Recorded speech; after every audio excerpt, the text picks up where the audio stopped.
Hayal edin. Büyükada'nın rüzgarla dans eden sokakları, köşklerin çiçek kokuları ile dolu bahçeleri ve Osmanlı'nın çalkantı dolu son yılları. Füreya, böyle bir köşkte ve böyle bir dönemde köklü bir ailenin kızı ve torunu olarak dünyaya gözlerini açar. O gün sadece Türkiye'nin değil, dünyanın en büyük sanatçılarından biri olacağını, acı dolu hayatını sanatla yoğurup seramik sanatını küllerinden doğuracağını kim bilebilirdi ki? Füreya Koral'ın aşkla, hüsranla ve sanatla dolu hikayesini dinlemeye hazır mısınız? Efsane haber başlıyor. Füreya, Osmanlı'nın en entelektüel ve sanatçı ailelerinden birinde, Şakirpaşa ailesinde 1910 yılında Büyükada'da doğar.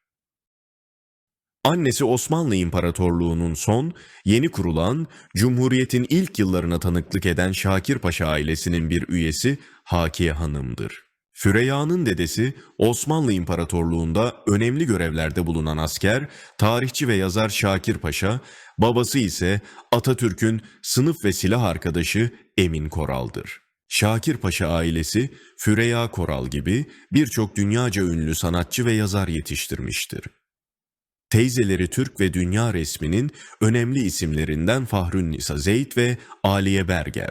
Dayısı ise ünlü yazar Cevat Şakir Kabaağaçlı'dır. Füreya'nın çocukluğu Büyükada'da renk renk çiçekleri, meyve ağaçları ve süs havuzlarıyla muhteşem bir bahçeye sahip olan Şakirpaşa Köşkü'nde geçer.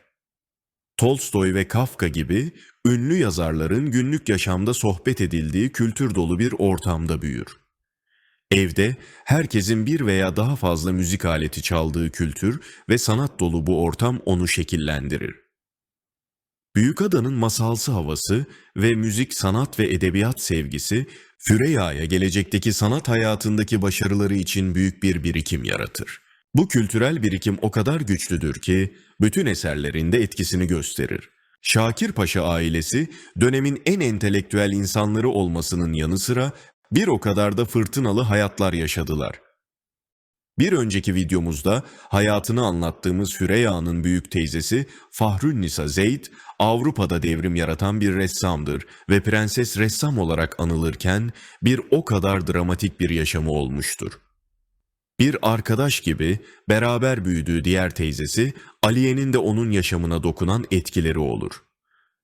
Şakir Paşa ailesinin içinde olan derin kavgalar, gizemli ölümler ve kırık hayallerin olduğu bir ortamda Füreya büyür. 1919 yılında henüz 9 yaşındayken Elmadağ'da oturdukları Şakir Paşa apartmanına annesinin hastanede ve erkek kardeşinin anneannesinde olduğu bir gece gelen bir misafir onu şaşkınlık ve hayranlık içinde bırakır. Evde yalnızca babası ve kendisi vardır. Babası çok yakın bir arkadaşının geleceğini, kendilerine çay ve yemek servisini onun yapmasını ve bunun aralarında gizli bir sır olarak kalması gerektiğini söyler. Misafirler içeri girer. Babasının Harbiye'den sınıf arkadaşım diye tanıttığı kişi Mustafa Kemal'dir. Orada Mustafa Kemal ile ilk defa karşılaşır ve ona hayran kalır. İçinden keşke Alyaşyo da burada olsaydı. Bu güzel gözleri ve yüzü o da görmeliydi diye düşünür. O gece yanında gelen kişilerle Mustafa Kemal Anadolu'ya geçişini planlar. Füreya o kadar hayran kalır ki o günden sonra hayatı boyunca Atatürk'ün ilkelerinden ayrılmaz. 1920 yılında İngilizler İstanbul'u işgal eder ve Şakirpaşa apartmanının 2 katı İngiliz komutanın emrine verilir. O yıl kış günü Füreya ve ailesi Büyükada'daki köşke sürgüne gitmek zorunda kalırlar. Füreya bu sırada 10 yaşındadır. Teyzesi Aliye ile yaş farkı az olan Füreya, onunla arkadaş gibi büyür ve en çok onunla anlaşır, köşkün bahçesinde oyunlar oynarlar. Fakat Aliye ergenliğe girince ilgi alanları değişir ve bu arkadaşlık bozulur. Füreya 11 yaşındayken henüz çocukluktan çıkmadığı o günlerde gizli bir sır paylaşırlar. Bir gün yeğenleri Faruk'u sevmek için giderken, Faruk senin süslendiğini anlamaz, niçin çok süsleniyorsun diye çocukça bir soru sorar. Aslında gerçek çok farklıdır. Sebebini yıllar sonra öğrenecektir. Bir gün yine Faruk'u sevmek için Nisa teyzesine giderler. Nisa evde yoktur fakat enişteleri İzzet Melih yatak odasında uzanmaktadır. İzzet Melih onlara başının ağrıdığını söyler. Dadı ile birlikte Füreya Faruk'la ilgilenirken Aliye ortadan kaybolur. Uzun bir süre ortada görünmez. Gitme vakti yaklaşınca teyzesini her yerde arar. Onu bulamayınca eniştesinin yatak odasının kapısına gelir. Kapıyı tıklatır. Aliye içeridedir. İçeride uyuyakaldığını söyler. Çocuk aklıyla Füreya bu bahaneye inanır. Aliye bu olayı kimseye anlatmaması konusunda ona söz verdirir. Füreya, Alyoşa teyzesine o kadar hayrandır ki her dediğini yapar ve bu konu bir daha aralarında hiç konuşulmaz. Neden orada olduğunun nedenini yıllar sonra gerçeği öğrenince anlayacaktır. O zamanlar İzzet eniştesi ve teyzesi sevgilidirler. Füreya'nın babası Emin Koral, Atatürk'ün yanında Kurtuluş Savaşı'na katılır ve 9 Eylül 1922'de İzmir'in düşman işgalinden kurtuluşundan sonra kolordu komutanı olarak İzmir'e atanır. Emin Paşa bahçeli bir ev tutar. Eşini ve çocukları Füreya ve Küçük Şakir'i yanına alır. 1923 yılında Füreya ikinci kez, bu defa İzmir'de Mustafa Kemal'le karşılaşır. O sıralar Mustafa Kemal ve Latife Hanım yeni evlenmiştir. Emin Koral, Mustafa Kemal'in Harbiye'den sınıf arkadaşı, Hakiye Hanım da Latife Hanım'la samimi arkadaştır. Emin Koral ve eşi Hakiye Hanım onlara bir düğün yemeği yapmaya karar verirler. Bu düğün yemeğinde Füreya onlara keman çalar. Füreya çok heyecanlanmıştır. Mustafa Kemal çok beğenir ve Füreya'nın hatıra defterine şöyle yazar. Füreya Hanım, millete ifa edeceğin vazife mühimdir. Bunu bir an bile aklından çıkarma, ona göre çalış. Başarılar. Genç Füreya daha sonra İstanbul Üniversitesi felsefe bölümünde eğitimine devam eder. Üniversitede okurken bir yandan eski İstanbul'u keşfeder. İleride sanat hayatını etkileyecek olan Sultanahmet Camii'nin çinilerine hayran kalır. Üniversitede okurken aşık olur ve 1930 yılında Bursalı çiftlik sahibi Selahattin Karacabey ile evlenir. Füreya eğitme aşkıyla doludur. Öğretmen olmak, çocukları eğitmek ister. Fakat evliliğinde umduğu mutluluğu bulamaz. Eşi Selahattin Bey sert mizaçlıdır. Ona hayatında yaşamadığı ızdırapları yaşatır. Bu tutkulu ama acı veren ve ona hiç mutluluk getirmeyen bir evliliktir. Bu arada hamile kalır ve düşük yapar. Daha sonra tekrar hamile kalır. Fakat maalesef çok acı bir kaza sonucu 9 aylık hamileyken ikinci bebeğini de kaybeder ve ölümün eşiğinden döner. Bu acı olaylar onda hayatı boyunca silinmeyecek acı izler bırakacaktır. Büyük bir aşkla başlayan bu evlilik ne yazık ki kısa sürer. Ailesi hemen onu İstanbul'a getirir. Kısa süre sonra da boşanırlar. Hayatında yeni bir başlangıç yapmak isteyen Füreya, psikolojik olarak kötü durumdadır. İçi paramparçadır. Onun bu durumunu gören teyzesi Nisa, Prens Emir Zeyd ile evlenmek için Atina'ya giderken onun da yanında gitmesi için ısrar eder. Nisa da çapkın eşi İzzet Melih'ten boşanmıştır. Oğlu Faruk'u kaybetmenin getirdiği hislerle onun acısını çok iyi anlar ve onun acısına derman olmak ister. Nisa 6 ay yeğenini Avrupa'da gezdirir. Yeni eşi çok zengin olduğu için ona bol bol alışveriş yaptırır. Paris ve Mısır'a giderler. Füreya eşinden ayrıldıktan bir yıl sonra babasının tedavisi için Yalova'da bir termal otele giderler. Annesiyle gittiği bir çay bahçesine Atatürk ve arkadaşları da gelir. Atatürk onları masalarına davet eder ve Füreya orada Atatürk'ün yakın arkadaşı Kılıç Ali ile tanışır. Kılıç Ali görür görmez Füreya'ya aşık olur. Füreya ikinci evliliğinde kalbini değil mantığını dinler. Kendisinden yaşça büyük olan Kılıç Ali ile aynı yıl evlenir ve Ankara'ya taşınırlar. Füreya, Mustafa Kemal'e yakın olduğu Ankara yıllarında gerek kültürel birikimi gerekse özgüveniyle öne çıkar. Atatürk onu rol model olarak çevresine örnek gösterir. Füreya ve eşi 1938 yılında İstanbul'a taşınırlar. Aynı yıl Atatürk vefat eder. Kılıç Ali çok sevdiği arkadaşı Atatürk'ü atasını kaybedince depresyona girer. Füreya eşini tedavi etmek ve destek olmak için hep yanında olur. Hayatları monotonlaşır ve yavaş yavaş Füreya sıkılmaya başlar. 1945 yılında teyzesi Fahrünnisa, oturduğu apartmanda kendi kişisel sergisini açmaya karar verir. Füreya teyzesine yardım etmek için günlerce evine gitmez ve Nisa'ya yardım eder. Sergi muhteşem olur. Fakat Füreya sergi bittikten sonra koltuğa bayılır. Götürüldüğü klinikte verem teşhisi konur. Bu nedenle o yaz Büyükada'nın tepelerinde çamlar içinde küçük bir ev tutarlar. Füreya annesinin gönderdiği yemekler sayesinde 10 kilo alır.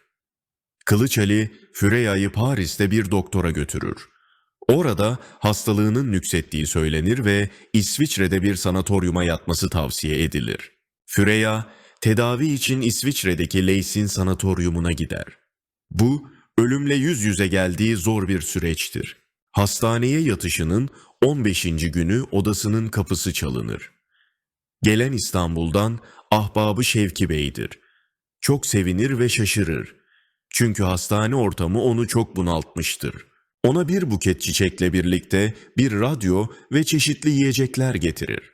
Şevki Bey onu sık sık ziyarete gelir. Hatta bir keresinde sıkılmasın diye Füreya'nın çok seveceği ve uzun yıllar ona arkadaşlık edecek bir köpek getirir. Füreya köpeğin adını Şeytan koyar. Leysin'deki en yakın dostu Şeytan'dır. Ara ara iki teyzesi Aliye Berger ve Fahri Nisa Zeyd ziyarete gelirler.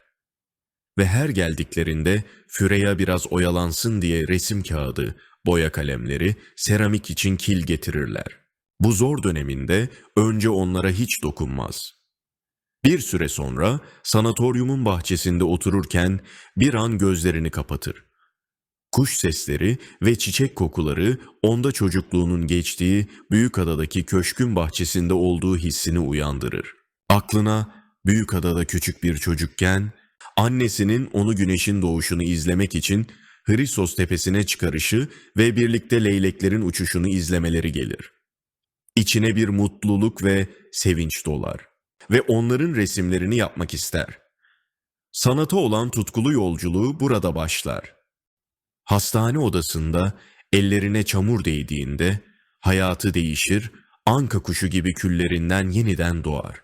Füreya 1950 yılında İsviçre'nin ardından tedavi için Paris'e gider.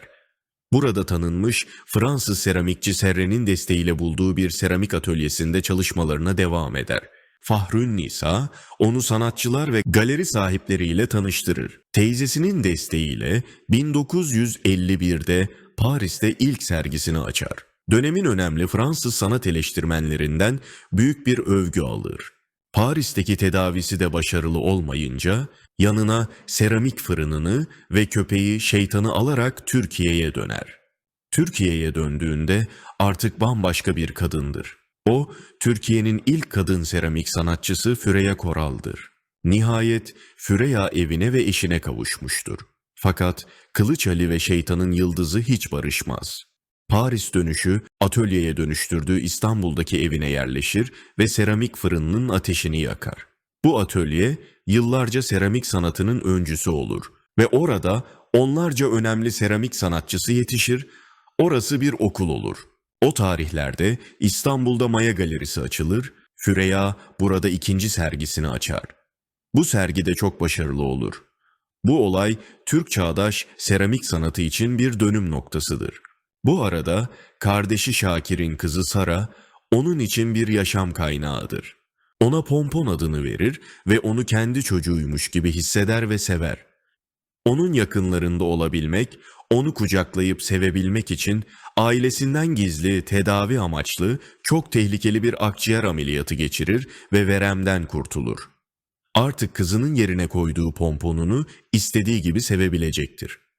18 yaşına girince de çok sevdiği pomponunu evlat edinerek tüm mirasını ona bırakır.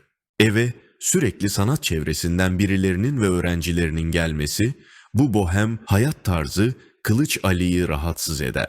Füreya, bu bohem yaşam tarzından vazgeçmeyince boşanırlar.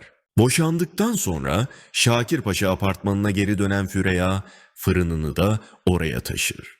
Bundan sonraki özgür ve tek başına hayatı sadece sanatla yoğrulur.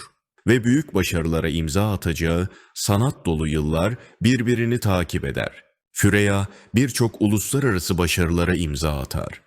1957 yılında Rockefeller bursu ile gittiği Meksika ve Amerika'da bir yıl boyunca Maya ve Aztek medeniyetlerini inceler. Burada gördüklerini sanatına taşır.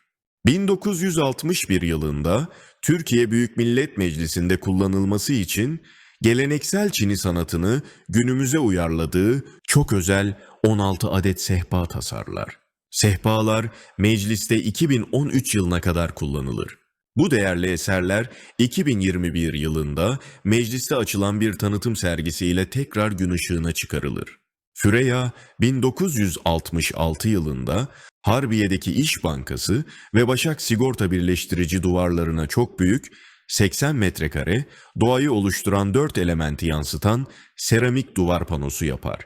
Sanatın müzelerde hapsolmasını değil, halkın içinde olmasını savunan Füreya, duvar panoları ile devam ettirdiği sanatını 1973 yılında İstanbul Porselen'de tabak, çay kahve fincanları, vazolar gibi ürünleri kuşlarla, ağaçlarla süsleyerek evlerin içine sokar.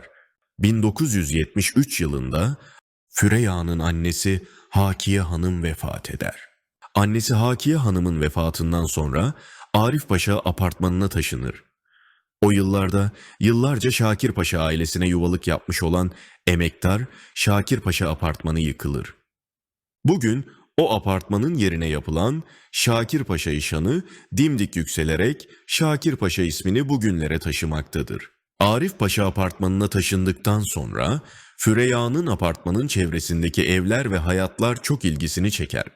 Çevresindeki gözlemlediği bu evlerden ilham alarak muhteşem seramik evler serisini yapar. Bu şahane minik seramik evler serisi ile 1986 yılında Sedat Simavi Vakfı Görsel Sanatlar Ödülünü kazanır. 1980'lerin sonuna doğru seramik fırınını satan Füreya artık yorulduğunun farkındadır. Daha önemlisi eserlerinde tekrara düştüğünü düşünür. Fakat yanılıyordur. Yaratıcılık serüveni ölene kadar devam eder. Nitekim 1990 yılında modernleşen dünyada sokaktaki insanların mutsuzluklarından çok etkilenir. Onlardan ilham alarak içi boş insanlardan oluşan, mutsuz insanları anlatan Yürüyen İnsanlar serisini yapar. Kendisi de çok karamsardır. 1992 yılında onu çok seven sanatçı dostları, onun 40. sanat yılını kutlamak için Maçka Sanat Galerisi'nde bir kutlama sergisi düzenlerler ve Yürüyen İnsanlar serisi de burada sergilenir ve çok büyük beğeni alır. Füreya çok yönlü bir sanatçıydı. Hayatında değişik deneyimler yaşamaktan da zevk alırdı. Öyle ki 1992 yılında yönetmen Yavuz Turgul'un Gölge Oyunu adlı filminden teklif alınca çok şaşırmasına rağmen rolü kabul eder ve büyük bir başarıyla oynar. Daha sonrasında bundan büyük bir keyif duyduğunu söyleyecektir. Füreya 1997 yılında 87 yaşında vefat eder ve çok sevdiği Büyükada'ya en sevdiklerinin yanına gömülür. Şükretmek lazım, geçirdiğim tüm ızdıraplara şükrediyorum. Bunları geçirmeseydim ben olmazdım. Acılarla ve mutluluklarla dolu hayatının sanatına yansımalarını bize bu sözlerle anlatan büyük sanatçı eserleriyle sonsuza kadar yaşayacak. Ve bu şahane eserler onu sonsuza kadar yaşatacak. Büyükada'da rahat uyu Füreya, kuş sesleri içinde sonsuza kadar.